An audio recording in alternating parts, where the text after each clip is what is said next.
I think the beauty of this program, it builds inherent confidence in our officers. Jiu-jitsu is really, really difficult, and for those who choose to train every single week, they learn a lot about who they are, but they also know that even though they may be uncomfortable, they're not in any real danger.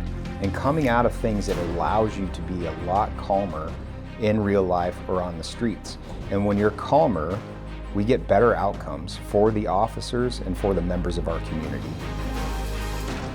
A few times a week, I trade my uniform for a gi.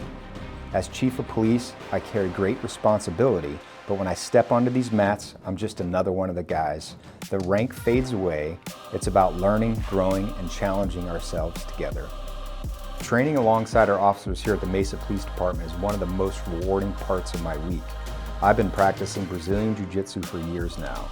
I'm a brown belt, but what keeps me coming back isn't just the technique, it's the connection. It builds trust, humility, and respect. I also get to roll with my son, who proudly serves here in Mesa. These moments remind me why training matters. Brazilian Jiu-Jitsu teaches control, balance, and restraint, the foundation of de-escalation. These skills help our officers resolve encounters safely, protecting lives without having to reach for a weapon.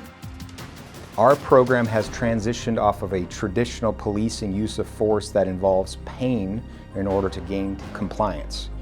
Our program now doesn't utilize pain for compliance. We actually utilize the body's natural mechanics against the person that doesn't want to be taken into custody, and we gain a mechanical advantage to get an individual into custody.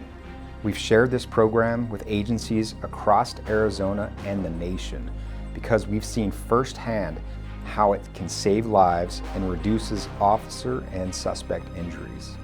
For me, it's more than just a workout. It's about discipline, focus, and staying ready, mentally and physically, to serve our community with honor.